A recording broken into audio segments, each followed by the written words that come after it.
Well, some of you will be wondering why I have not seized the opportunity in the second visit of the festival to pour out for your benefit a whole series of talks, much as I did last year. The truth is that I have the series of talks ready here, and in fact Karen typed them. But in the last year I have rather changed my mind about priorities with regard to the needs of esoteric people. It so happens tonight that all of you are seated in what could well be my own home, but it's not. It's a college, the first of its kind in the world. And I've chosen this first opportunity to have a luxurious home. I've chosen to give it to you.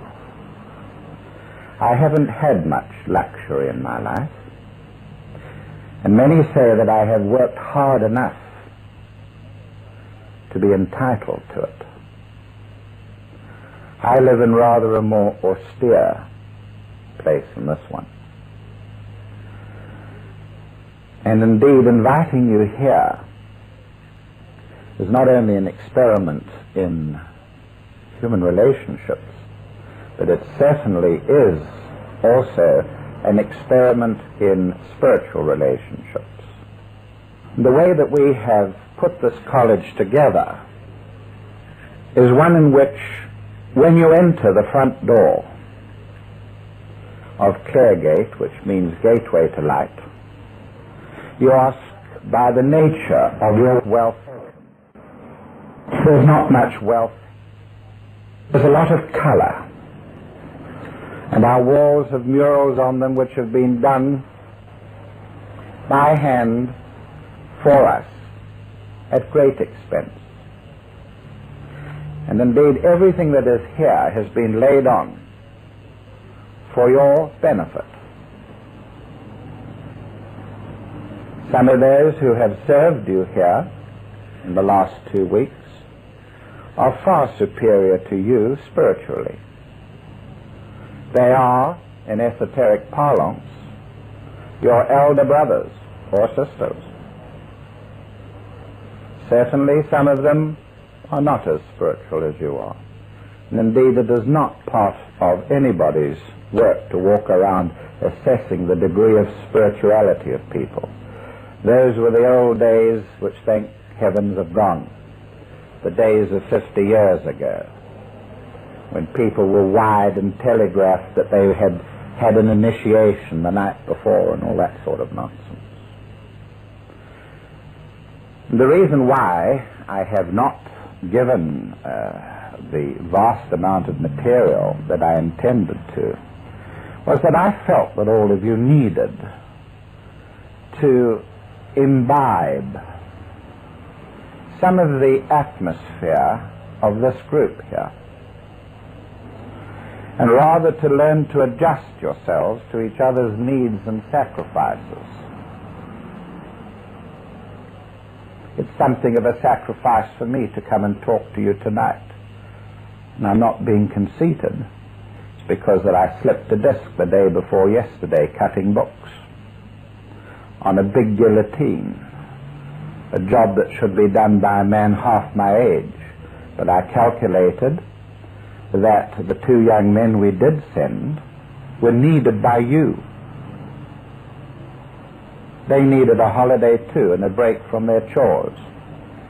But I calculated that you needed them with you, and I sent them with you, and I'm sure that they made a difference to your tour. So I have a slipped disc, because one of them does the cutting normally, but I did it.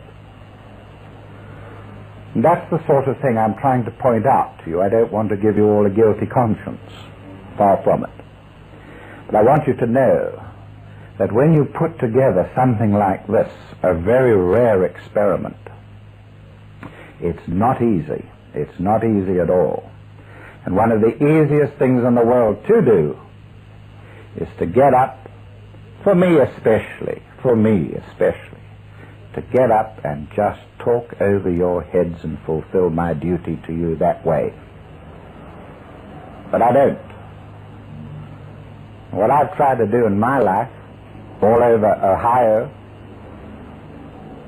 and in fact in 30 states of North America, is to take the teachings of ancient wisdom and give them to you not only in the language of the day, but in a language that you can understand. I had the little girl Siebert here only 2 or 3 weeks ago.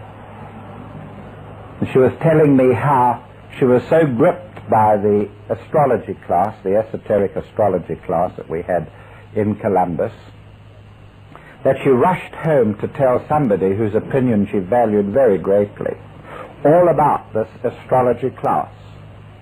And she said, I started to tell him that part of the course that you gave where you said so and so and so and so and so and so. And you know, when I put it to him, it sounded just mad. It sounded silly. It sounded stupid. I couldn't tell him what you had told us. And she had only heard it a couple of hours before.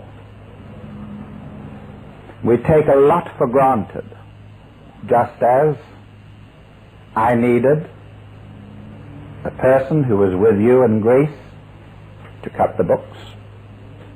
I am also needed by my master, by my superiors, and they allow me to sit and talk to you in this very, very comfortable setting.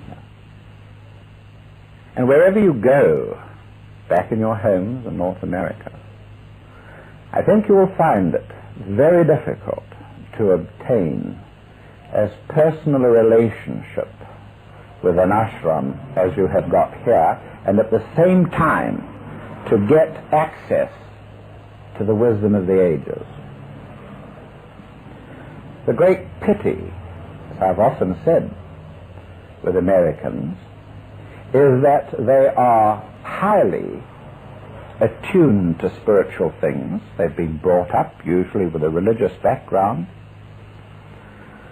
but they lack the attunement because they have many great barriers in their way which could be swept aside quite easily. And one of them, for example, is the inability to put questions. Now, I regard that as far more important, the ability to put a penetrating question to a teacher of experience, than many of the other things that you might value as important. And indeed, tonight is an opportunity for all of you to put your questions to me. I can go much further than anything you ask me, because I have been there myself. I know. I wouldn't care if it was Swami Rama asking me the question, or a professor of psychology in Illinois. I have been there. Mine eyes have seen the glory of the Lord. And if Martin Luther King said that, well, God bless him. I think those were his words, and I believed him. There is a fire that motivates this solar system, as surely as there is a fire that motivates every living cell of tissue that you find in the plant kingdom, the animal kingdom, and elsewhere. There is a central fire. And this fire flows unrecognized. More than that, it flows into people passively. And only when we can recognize it can we alter its passive flow, so that we can induce it to flow more readily. And in order to recognize it, we have to do certain very simple things. But those simple things are so difficult that many of us never even get down to attempting them. And the great problem, as you have all heard, The great problem is that a barrier exists. A barrier exists between you and recognition of fire that is not there in children. Except ye be as little children, ye cannot enter the kingdom of heaven. And the tiniest children have not got this barrier. And their flesh is renewed easily. Everything that they do is in close contact with divinity, with the same fire. But from the very moment that the parents begin to take the child in hand, they begin to establish a barrier. We call the barrier education. We call it social needs, mores, folkways, codes of conduct, ethics, attitudes, the psychology of human behavior. We call it many things. But that barrier is built up steadily all our lives. And we do everything by it. It is the barrier of the mind. When you come into Cleargate College, you have certain preconceived ideas of what you want when you arrive here in England. No one can blame you. You've been brought up that way. But you must understand that when you begin to probe fire, when you begin to probe the spiritual worlds, the things that are good, that are standing you in good stead in the ordinary world, melt away. They are of no use when you begin to enter the spiritual kingdom. Except ye be as little children. And one of the hardest things of all is for people to be able to put the mind aside. To put the mind aside. It's a terribly hard thing. I don't know if anybody here has had as good an education as I have, and it doesn't matter. It only made it more difficult for me to have had very fine teachers, and that's another thing that many of you lack, is respect for the teacher. And I don't mean me.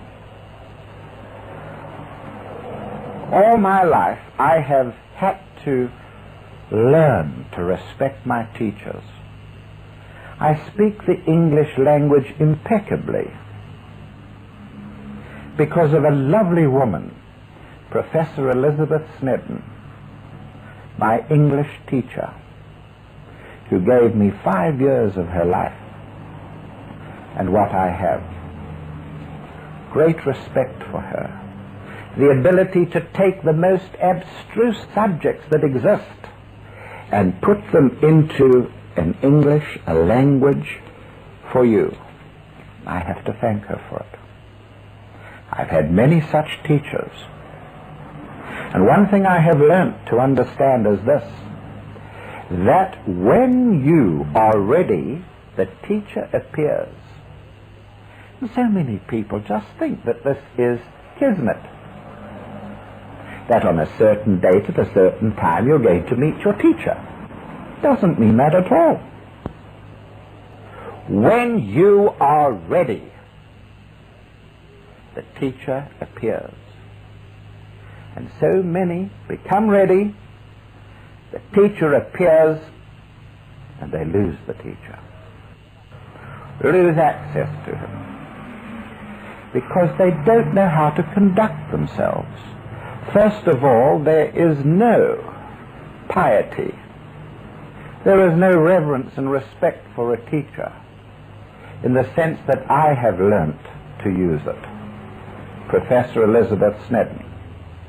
When I hear people talk about women's liberation, and oh, he has a thing about women, it means they haven't the faintest idea of how I respect a magnificent female intellect which has more intuition than any man, which has far more sensitivity than any male, and yet has intellectual brilliance without that awful smear of emotion that most women put out. Now, that's what I regard as respect. And that's what I expect from women. And you know that I've been brought up that way to expect it. And far too many of you, and I'm going to hammer you tonight, because I think you need it. Far too many of you think that you can apply the standards of everyday living to spiritual ethics. Well, you can't. If you have had a bad time at the hands of a husband or a male somewhere, don't let that set you back lives in your spiritual unfoldment by coming into an ashram with that sort of attitude in your mind. And you know what I mean. When you come into Cleargate, and we will survive, we will establish our college in North America. And I think that those of you who know deeply what I'm talking about here tonight know that that will occur. You'll be as welcome there as you are welcome here. But there are these things that you have got to learn about. Not half an hour ago I had to tell somebody transatlantic, you were there, Joe, not making it up, she was not to speak to me as if I was her husband, and to fling an emotional tantrum at me just to get her own way. And I want you all to think about these things for the future. What you may get away with in your own home, that's all right, it is none of my affair. But if ever you want something from me in the way of advice or example or in teaching, always remember that I am trying, even if I'm not succeeding, I'm trying to set and to act by a set of conduct which will take me further and further into the spiritual world. And the use of emotional tyranny, that's what it is for most of you, and you know what I mean. The use of emotional tyranny is just not on. There are no shortcuts into the kingdom of heaven. You cannot bribe your way in. You cannot do it by demands, nor by browbeating, nor by vamping, nor by any of the subtle little coquetry that some of you know about. There is a certain path inwards, and it requires immaculate behavior. And if you cannot find this behavior, my advice to you is, when you go back, leave esoteric things alone. There is no way that you can bend or warp the laws that govern the fifth kingdom. I could no more bribe your way into the kingdom of heaven by an offer from you of $2 million for some project or the other than I could a poor man. And so please think about these things. So many of you are looking for things that don't exist.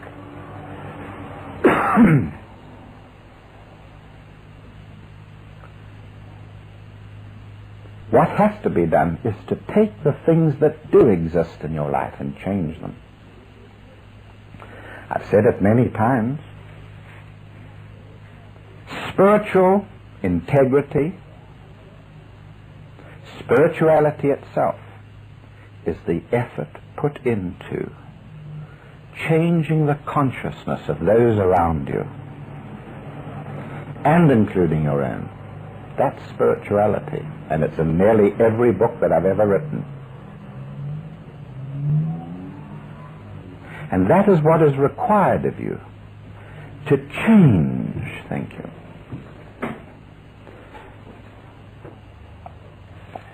To change life about you. You've just come back from Greece.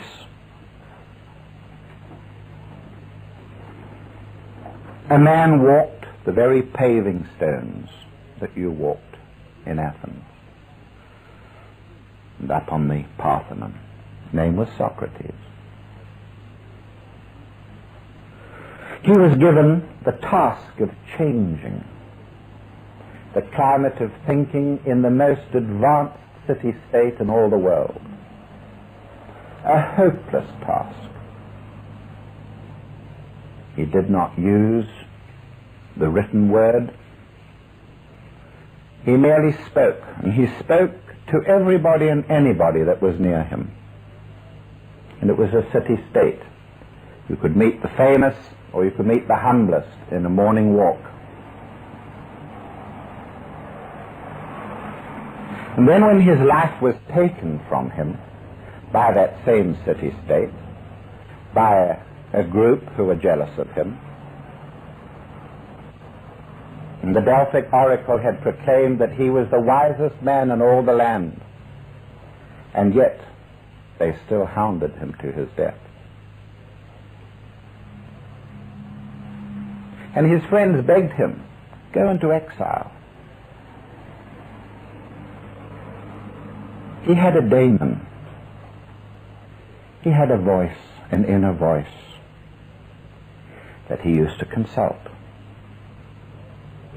As men consulted the Delphic oracle, as men today consult their higher selves, withdraw from the senses, turn their attention inwards, and consult their higher selves, get an answer, maybe as a thrill down the spine, maybe as a slight flooding of the brow with light, maybe as a spoken word, the voice of the silence. He had a very strong contact with his higher self. When he asked the higher self, shall I flee into exile? The higher self said no. Many times the higher self had saved him by his advice, warning him, directing him onto the path of truth, beauty, and goodness. But on this occasion, the higher self said, no, don't go into exile. But they demand my death. Die. Socrates never questioned it. I'm telling you the story, which is famous, of course, because I want you to understand that the code of conduct required of a spiritual person is very different from that which is accepted by ordinary society in our communities. He went to his death. He was barely out of his physical body when it was made known to him that as an Amanakaya he could dwell over the body of his favorite pupil, Plato.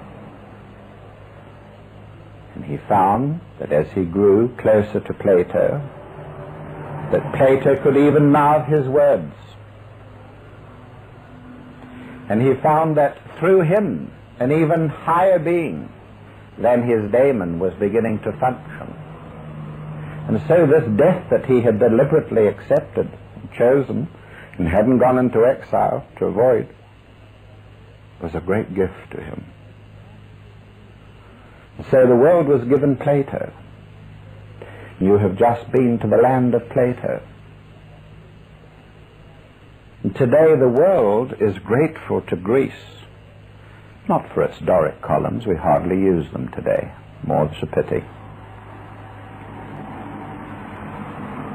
Not for the Greek language, or even Greek poetry. We remember Greece today because of the teachings of Plato, who taught that the nature of spirit, that as you approached spirit, the first thing that you became aware of was its radiations of truth and beauty and goodness. Now, what of this fire? First of all, we understand that we have created within us a mind. The deepest esoteric classics tell us that this mind slays the real, that because the binding of this mind into the fifth kingdom. And that way that we're to break the hold of the mind, to break its hegemony, is first of all to cut off the things that it feeds on. We call this attrition. Attrition. To wear away its foundations, or the grip that it has on us by attrition. And the foundations of the mind are based on the senses.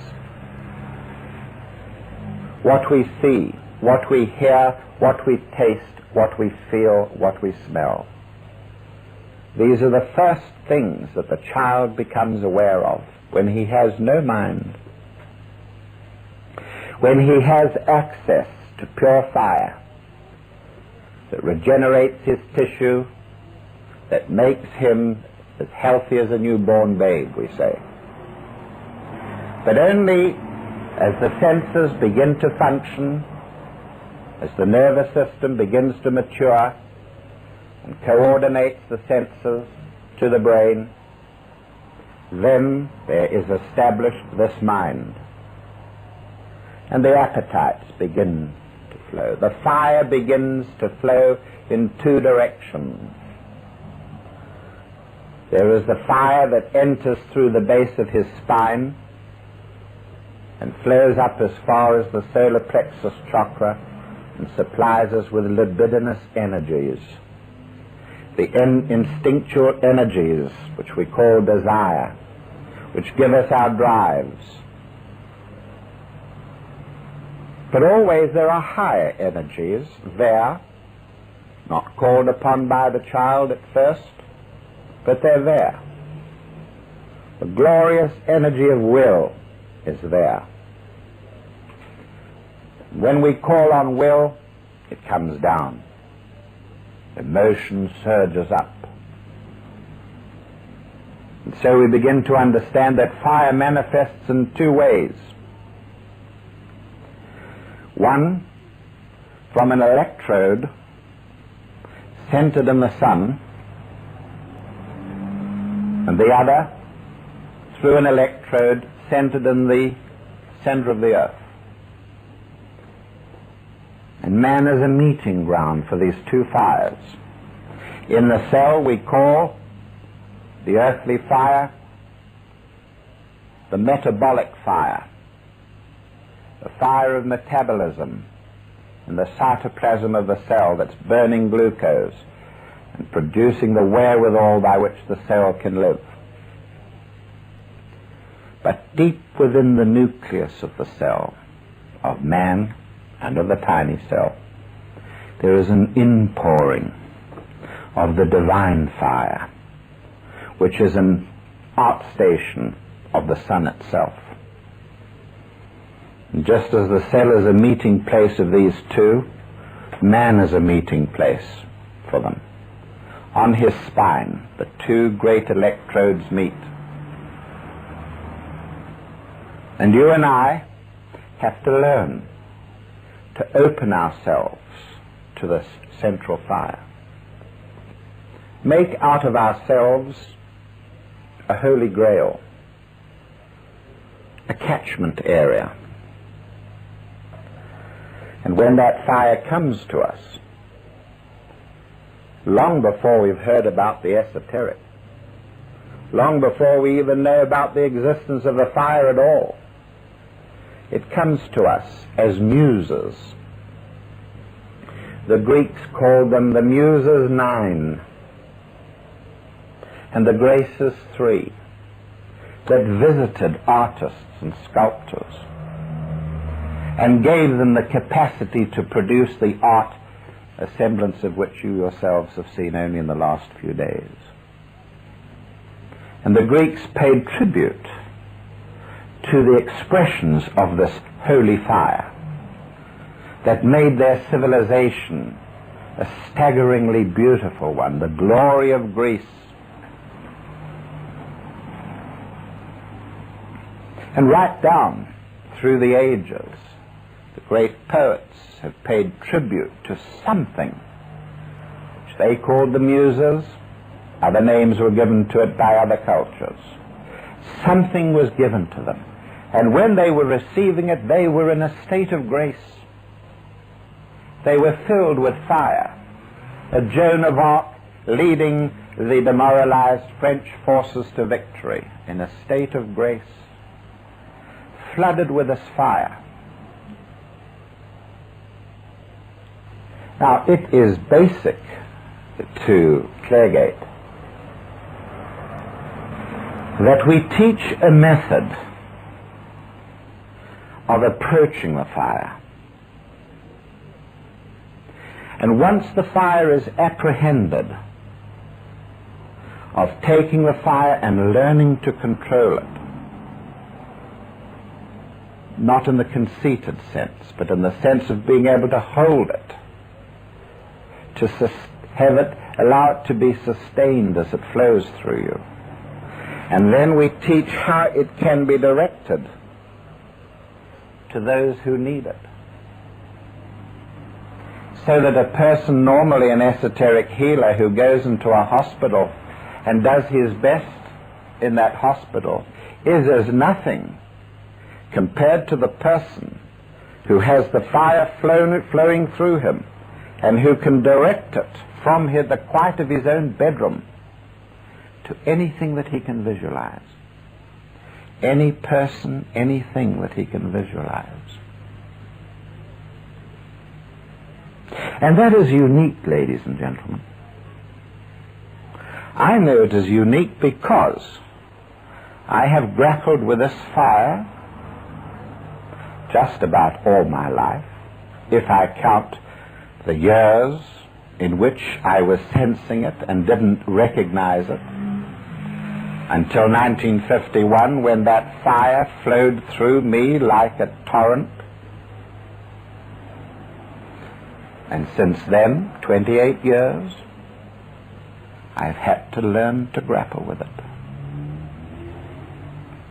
And to learn that it was channeled through me by my higher self, just as you have higher selves as well.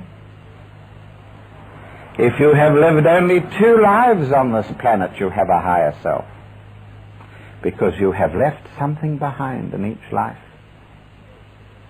And when you have lived many lives on this planet, there is an accretion of the highest experience of those lives. The lowest ones pass into the great stream of instinct. But the highest experiences that you have are brought together and slowly mold an anthropomorphic being that we call the higher self. That higher self, in relation to you as a personality, is like a Gulliver to a Lilliputian, an immense Leviathan compared to the pygmy you. Nevertheless, he needs you. There is a quality of experience which this earth provides, and it incorporates to a great extent the sensation of pain. There's a quality that this earth provides that the higher self needs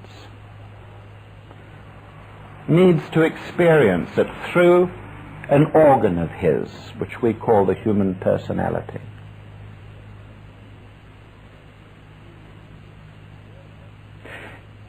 And most of you can be forgiven for it. Heavens. I was in that state for 25 years.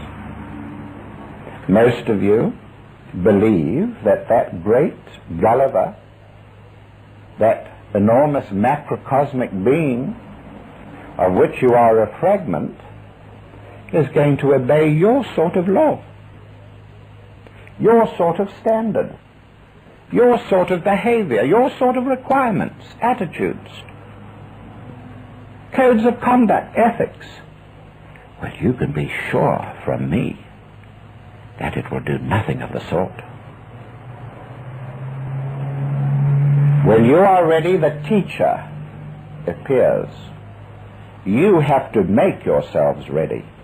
You were not ready when you came to Claregate 2 weeks ago. Oh, no, you weren't.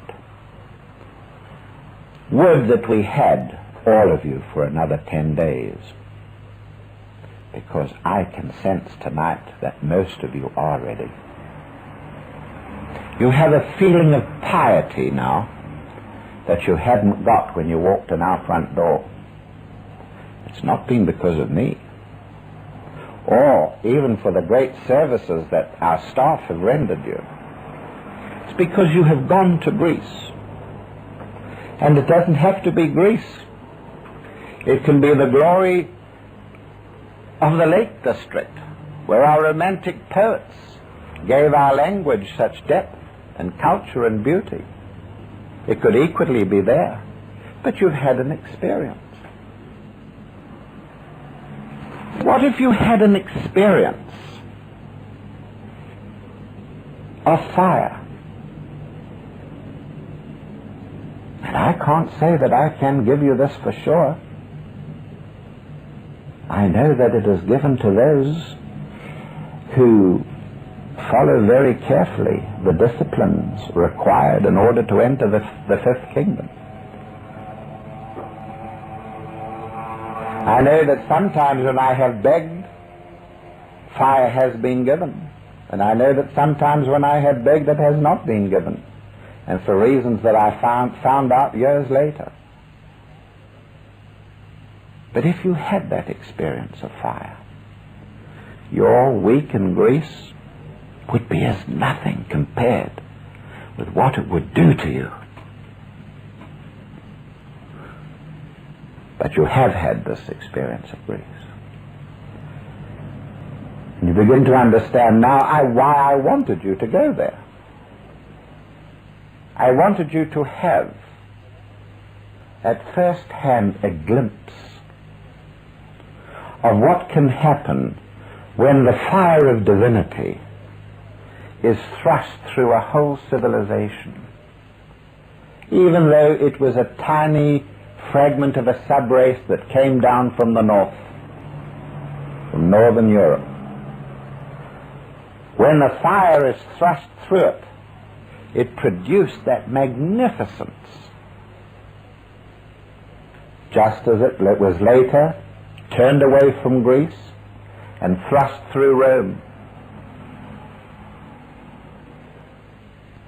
Then later through Byzantium, and then through the Holy Roman Empire, and then began to settle in regions better known to us: England, France, Scandinavia through the Norse gods, and so on. The same fire, without which the civilizations were nothing. They came to nothing, and even when they had been something, once the fire was withdrawn from them, when the fire no longer flowed through their men, through their Socrateses and their Platos and their Xenophons and their Aristophanes, once the fire is gone, there's nothing there except the remnants, physical remnants. So, I say to you, seek only the best. And the best lies within you. Many of you practice yoga. Many of you follow the injunctions of certain Shris, sages, wise men, who tell you to breathe in this way or that way. Why should breathing in certain ways, and it's valid, it's certainly valid, just as the bellows blows the fire hot, the human breath brings the fire down. But why? Well, we're very old. We're very old. When we were children, we were much closer to the fire, as I told you earlier. Our children today are close to the fire. But when we, as humanity, were children, we were closer to the fire, as Wordsworth tries to tell you in his Intimations of Immortality. And in those early days when we lived in mental bodies, and then grossed and took on an astral sheath, and then an etheric sheath, we lived on fire. And as we grossed and grossed, the planet began to concrete, we began to form physical bodies, the tracts of fire, or for fire, that we had used became less used. Only about 5% of the fire could get through the tracts that had been used for hundreds of centuries before we materialized a physical body. And instead we began to depend on air. And as the atmosphere of the earth became heavily oxygenated, we began to use air more and more. In our earliest stages, when we were still sustained by fire, we began to produce strange devices in our bodies. The equivalent of gills. In those very early days, the spleen, a tiny little organ, the size of a fist, which now lies under the left ribs, the spleen lay in front of the body, and it was huge. We sometimes see that spleen huge in individuals suffering from fever. So we know that the spleen can become enlarged, can occupy the whole of the abdomen as it did once. And in those days, air and fire were mixed, in what we call today ether, etheric. And all we have left as memory of the tracts that used to flow through us are those tracts enlivened by breathing. Despite all these, Rama has never, ever said anything less than this, that in the Himalayas he has a master. A master, he says, 150 years old, who lives in a cave, who was once a famous lawyer in India. Pays tribute to him. He has sat on my own floors at Little Elephant, communicated with this master. And this is the foremost yogi at this time in the West, no doubt about it. He pays tribute to his teacher, always. He says, I am as nothing compared to my master. If my master so much as desires that I do a single thing, I do it, no question about it. Yet he is beholden to no man. This I have great respect for. I know it is true of my own life. You have been in Greece with two young men from Cleargate who have lived close to me, seen me under stress, seen me on tour, 30 lectures a week, week after week after week, living out of suitcases, not enough rest, poor food, people that jostle you, have no consideration. They have been with me. They've been with you now. There's no question in their minds as to the existence of the Master. There's no question in their minds that he does not understand them completely, their needs. There's no question in their minds that he does not slave drive me every 24 hours of my days. He is there. They have manifestations of him. Everybody in this ashram does. The Master is not our possession. The higher self is the Master. In a way that I could sit here and talk for days and days and you would not understand. It's part of your limitation to not be able to understand how the Master can also be your higher self. We cling on to identity. We must always say to ourselves, I am. I am. I am John Smith. And I have a wife and children. I have a home. I live in Dallas. I have this, I have that. And these are me. We love that identity so much, it becomes entrenched and part and parcel of our minds. And even if we knew that the gift of immortality lay around the corner, the gift of omniscience, the gift of omnipotence, all lay round the corner. If we had to lose our identity to go round the corner to get it, we wouldn't want it. That's the sort of thing the mind does to us. I want to be me. I want to change my powers into genius. But I still want it to be me. That is the sort of thinking that is anathema to the soul.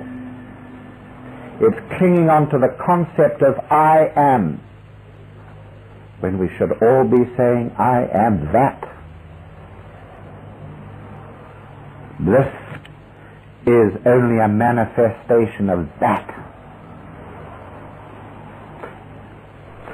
When I tell you these things, I'm telling you ways and means of beholding the fire. The fire cannot lick its way into one little personality and deny all others by so doing. It is part of a flame. And one of the things that all of you have to learn to do, and you know in your own ways how to do it best, is to stop saying to yourselves, I am, as you have done for many hundreds of lives. But I am that. I am that fire. These senses chain me to the personality so that I think I'm a shadow on the wall. It's this mind that I have allowed to become a tyrant that anchors me in this world, limits me. Now that ability to think your personal selfish attitude of identity, to sink it into the great sea of flame, is the hardest thing in the world to do. And I, ladies and gentlemen, was a person who found it harder than anybody. And only in the last 5 years did I begin to sense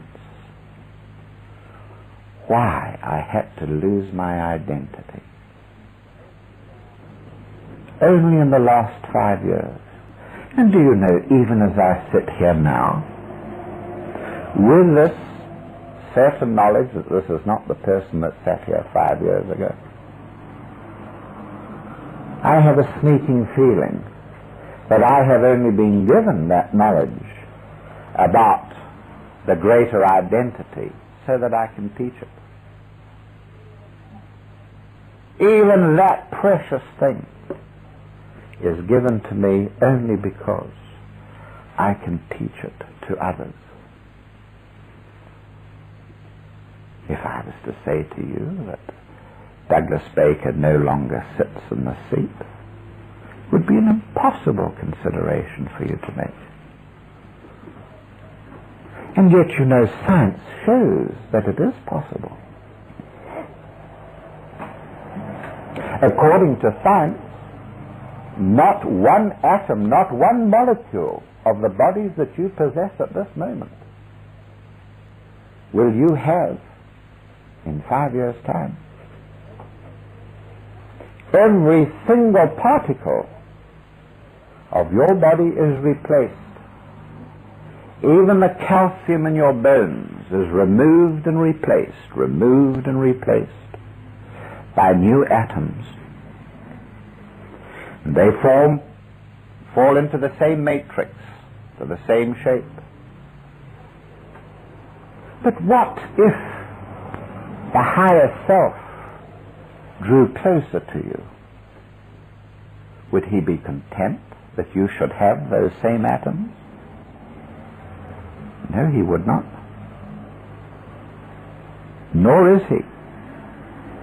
As you draw closer to the higher self, your vibratory rate is raised enormously, and you begin to lose, as everybody does, your old atoms. But in their place, order. Only the higher quality of atoms are rebuilt into you.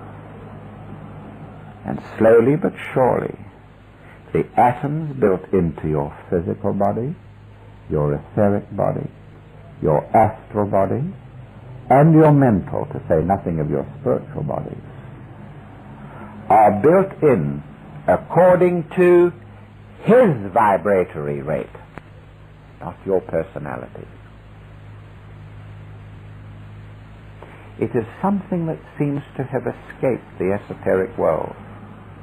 Or if it has been suggested, it hasn't been amplified sufficiently. That man has this capacity, manifests it continuously, to replace himself. And that when he calls down the higher self, when he opens the antakarana, and as we have learnt, and I have taught it for 25 years, as the antakarana is established, and he, the higher self, begins to grasp the personality, he chooses the atoms that are built into his personality.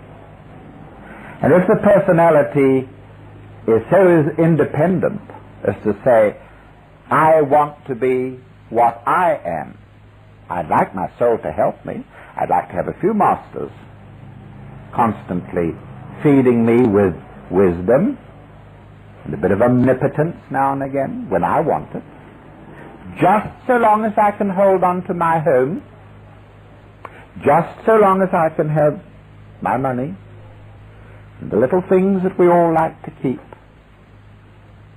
If you only knew what poison they are. It is not that you are asked to go and burn your wealth or to give it away. It is the attitude that you have to it that holds so many of you back.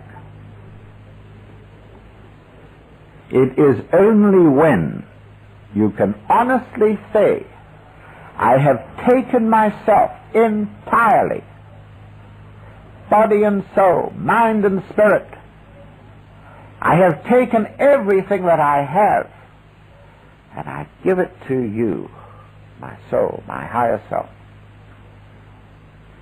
that the fire can begin to flow in you in recognizable quantities. All of you have different degrees of fire flowing. Nobody denies that. I'm not talking about an immaculate conception. I'm talking about you and me. Of course, some of us are older. Isn't that nice? I can still remember how nice it was to be one of the younger members of the family.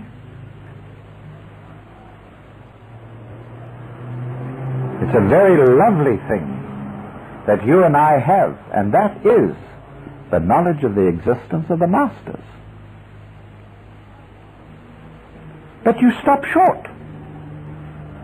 Knowledge is not enough for you. You stop short. And just when you could open up yourself to them and say, take me, everything I have. Do with me what you will. Not my will be done, but thy will be done, O Lord. We stop short.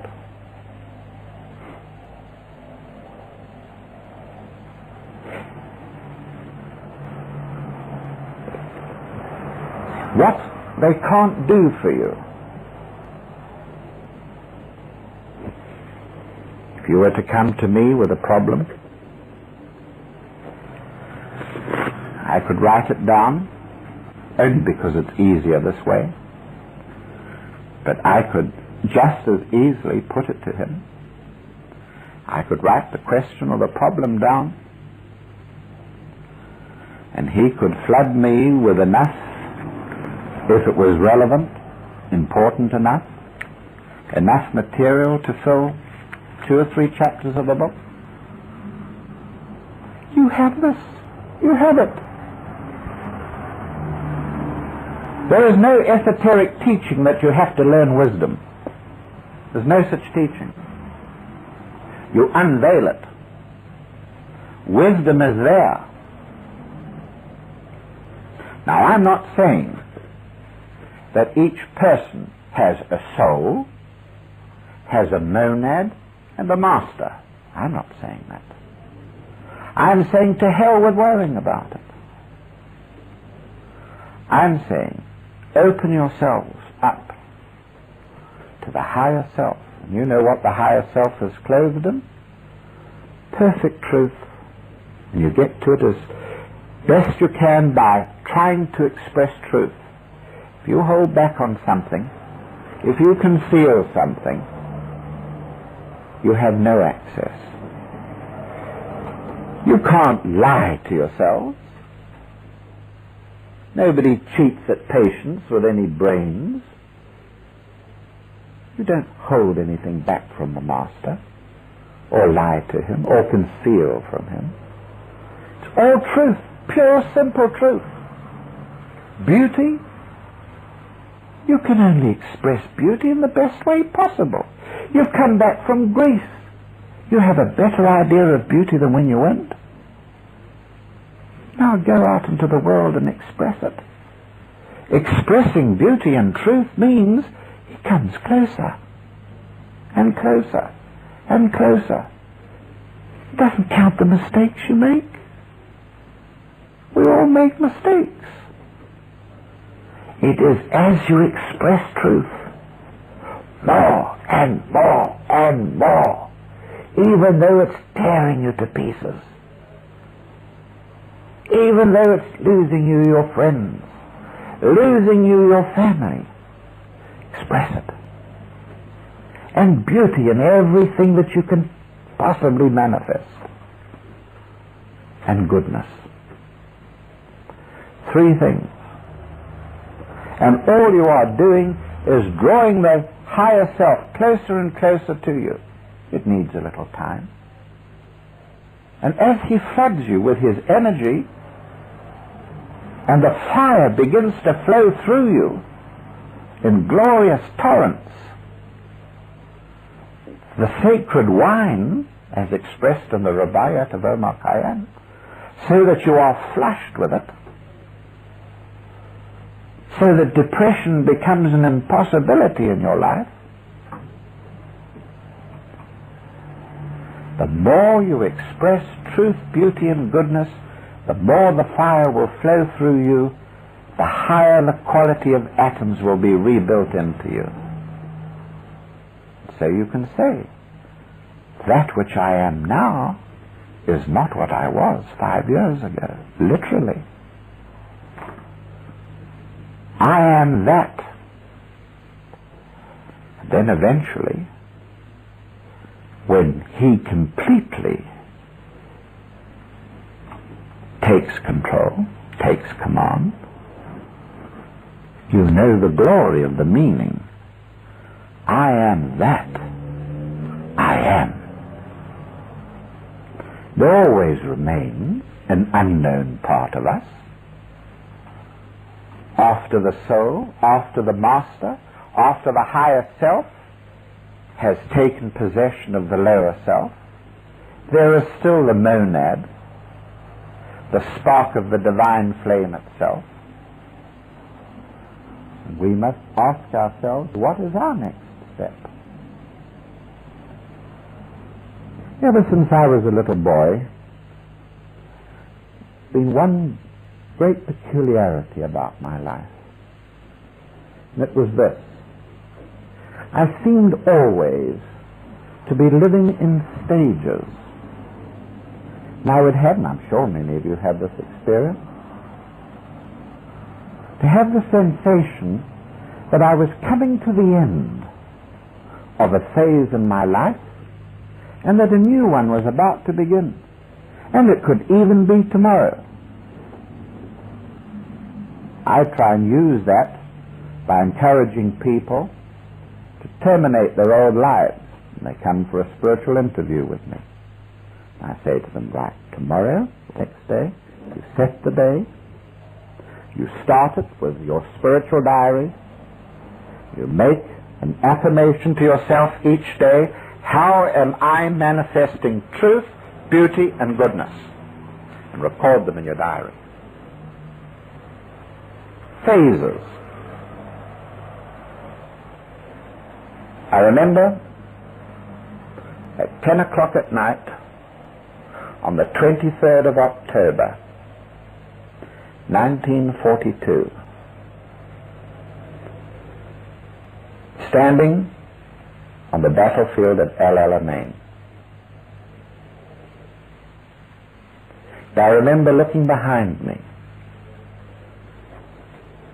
where 25,000 guns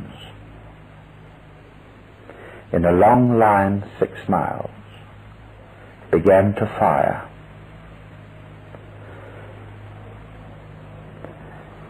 And the shells that they were sending in front of us were exploding faster than machine gun bullets.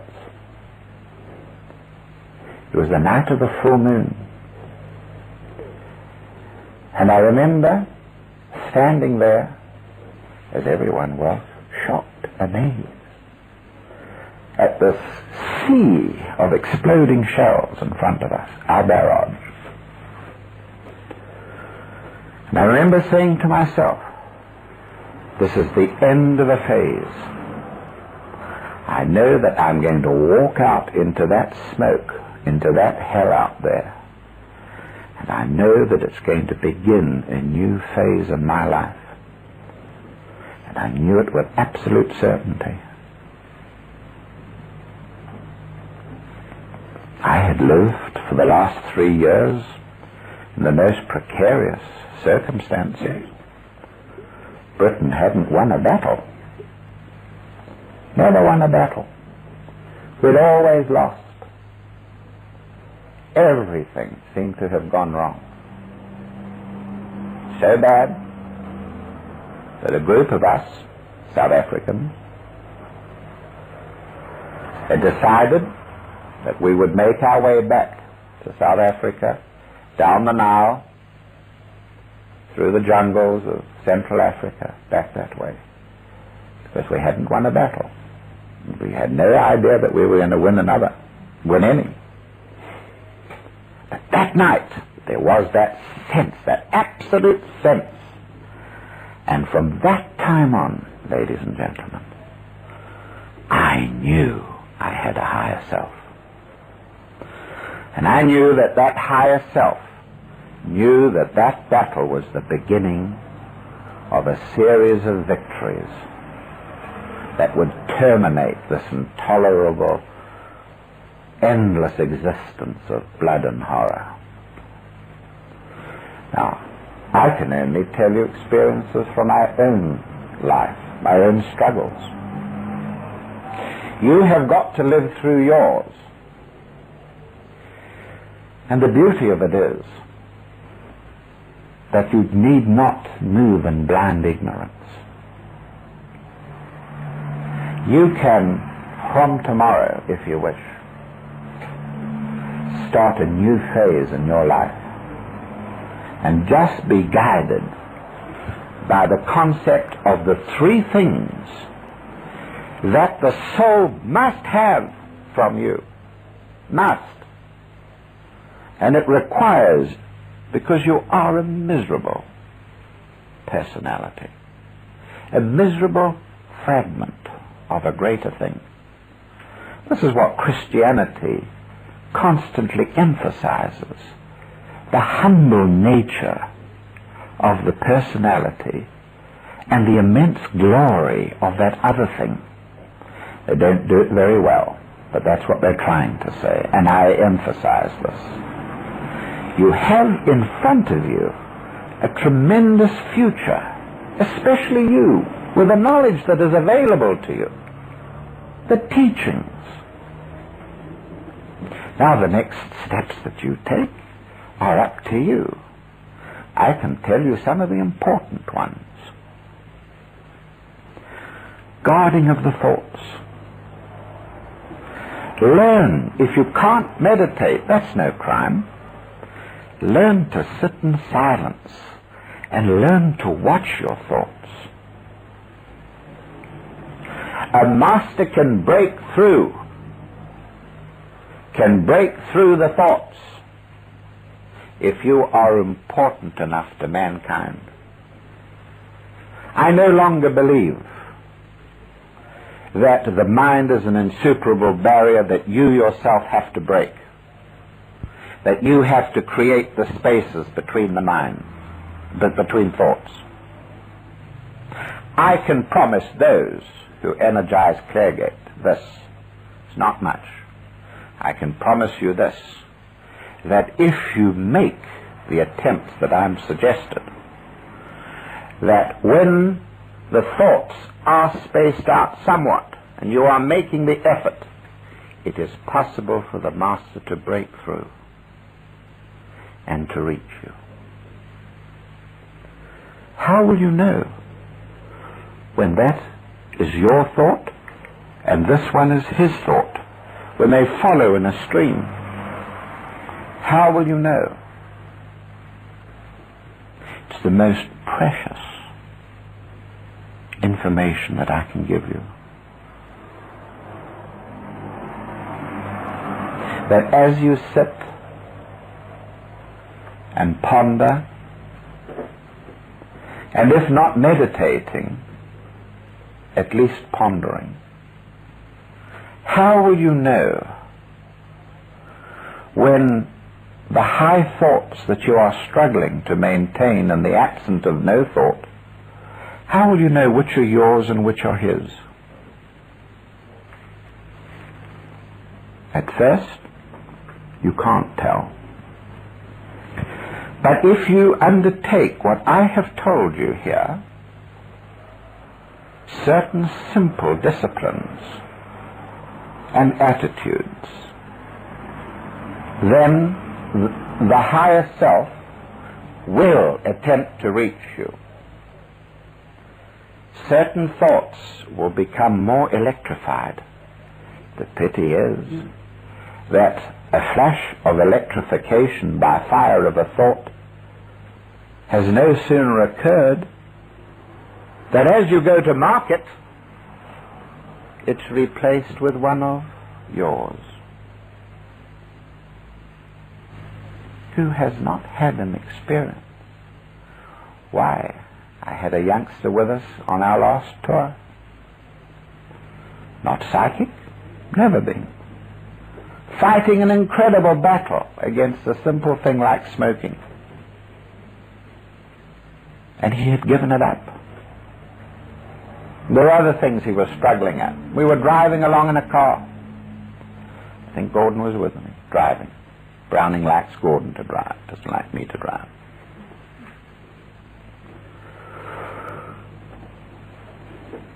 And suddenly, this youngster sat up and said, "My God," person who poo-pooed all this. So what's the matter? He said, "A voice just said to me, the eye of Neros is upon you." And it shook him, absolutely rigid. The things that he had heard me talk about and the others talk about seemed far distant to him. That a voice should come into his consciousness and say something to him that shook him rigid seemed incredible, but it did. There are those here tonight who have experienced fire. There are those who know of their previous lives. If you will come close to me, I will help you. I can only do it with sincerity. I can promise you nothing. I only know that those who work hardest and closest to the ashram are given the knowledge, sometimes through me. I wish it were not so. Sometimes they are given it directly. Some are given fire. Some are given knowledge of previous lives. Some are encouraged in other ways, immeasurable.